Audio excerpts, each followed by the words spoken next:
What is up, guys? Today I'll be speedrunning a little video of changing the front brake pads on my ML63. This will apply to R63s as well. If you want a more thorough video, go check out Anderson.AMG's video. I'll link it down below. He's a very thorough video on replacing the rotors and pads. Or you can also check out my rear brake pad video, which is also more thorough than this. This is just kind of me doing the entire process. I'll just be doing a voiceover over the entire thing. First thing you gotta do is remove the spring clip on the caliper itself. Just kind of pry it off and make sure it doesn't spring out in your face.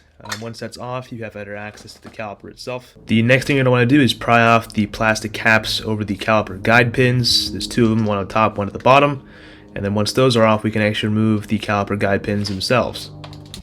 And here's one of two of the caliper guide pins. You're going to want to re-grease these when you reinstall them, but yeah, that's what they look like out of the car. With both pins out, you're going to want to pry against the brake pads a little bit just by pushing back in the piston, so this way the caliper can come off the rotor. My rotors do have a bit of a lip in this video. They're kind of old and worn out, so they do require replacement very soon. In fact, I just replaced them, but they do require pushing against the pad to remove them. Otherwise, they'll be stuck on the lip over there. As you can see, I've taken the caliper off now, and just kind of resting it on top of the brake rotor. Ideally, you're going to want some sort of cable to hold it up, but in this case, I just couldn't balance on top of the rotor, and everything was fine. Just remove the brake pad wear sensor. It was on the passenger side of the car for me, or the right side of the car. Got to put that aside. We have a new one to go with the new pads, but you can see this thing was almost worn away, but not quite triggering the light yet on the dash. And now I'm pushing out the old brake pads. You can see I'm pushing out the ones that face the road right now. Those can come out first a little bit more easily just because there's less room for the clips that are taken up, although they can get a bit tricky, but overall it won't be too bad. And there we go, getting the pad out right there. You can see there's almost no meat left on those pads, so my braking performance was not ideal compared to before, especially with the worn out rotors, which wasn't great. But yeah, once we have those out, we can start cleaning up the calipers, and then we can focus on getting the new pads ready to go. Definitely got my money's worth out of these pads, pretty much gone, but there's about a millimeter left, but definitely not safe to be driving on anymore. Now I'm just using a wire wheel brush to clean out all the brake dust in the calipers. Be very mindful of the rubber boots. You don't want to damage those, of the pistons I mean. But yeah, I'm just using a drill attachment, but you can also just do it by hand if you want to. You can put some brake clean there as well. I'm just trying to make the least amount of mess as possible. That being said, there's brake dust flying everywhere, so you really should be wearing a mask, but I am not. It is what it is, but yeah, do as I say, not as I do. I went with OE Paget pads I bought off of FCP Euro, which is the unlimited lifetime warranty. However, I do think a car like this that's so heavy could really benefit from a more aggressive biting pad, like a Hawk pad or something like that. But for now, I'll run these stock pads, but we'll see in the future. I might upgrade to something more aggressive. Link will be in the description below. Be sure to check that out.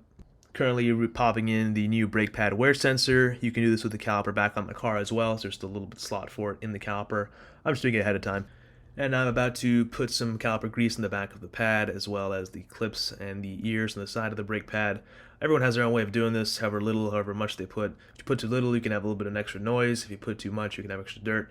I kind of put a thin layer across the entire back and haven't had any issues with either of those things, so you guys may have your own ways of doing this, but it doesn't really matter. It's kind of personal preference. Kind of hard to see, but I'm popping the brake pad back into the pistons over there, and do the same for the other side as well. And there we go, got both new pads in the caliper. As for determining which pad goes where, just match up the ones you take out, in terms of where the clips are. Some have more clips than the others, so just be mindful of that, and also where the brake pad wear sensor goes. Just kind of copy where the old setup had all that stuff. Getting the caliper back on might be a little bit tricky if your piston is still pretty far out, so you might need to compress them a little bit more by using some sort of pry bar on the old brake pads. Don't damage your new ones, of course. But it shouldn't be too much force to get it back on the rotor. And yeah, you can kind of see I'm trying to get that kind of sliding on there, and there it goes. Be sure to grease up those guide pins, as they will make noise if you don't. In fact, the ML63 still is prone to making noise, even with these greased up, especially when you have worn out pads, just because it kind of makes sense. I think most car sliding calipers are prone to making more noise with their calipers if your pads are worn, as there is more movement. But yeah, just slide those guys back in and tighten those up. You only really want to torque these things down to about 20 foot-pounds, nothing more. You run the risk of stripping that bolt if you do, so just do about 20 foot-pounds of torque and you'll be set. And one of the last things you have to do is put the spring clip back in the caliper. That involves just kind of getting the ears on the side aligned with the edges of the caliper. You can see I'm trying to do that there. And then snapping the center back into place. This puts tension on the sliding caliper itself. Then once that's done, you got to put the wheels back on and, of course, torque your wheel bolts back down. Then take the car for a drive and bed the brake pads in. This involves doing a series of frequent stops at about 20 miles per hour, 40 miles per hour, 60 miles per hour, and so on. But every manufacturer will have a specific procedure listed on the box of the brake pads. I kind of learned that as long as I do a few stops, or at least partial stops that are pretty extreme, and you get the brake pads really doing their job, you're going to get the pad material on the surface of the rotor in no time, and you'll be all set for safe driving. Anyways, guys, that wraps up this video. Hopefully it was helpful. I know it was kind of short and not as detailed as my videos usually are. All I'm doing here is clean up the caliper, of course, and I'm going to wire wheel the mating surface on the brake disc. But, I mean, I figured it was better than doing nothing at all. I didn't have much time to record a full-length video.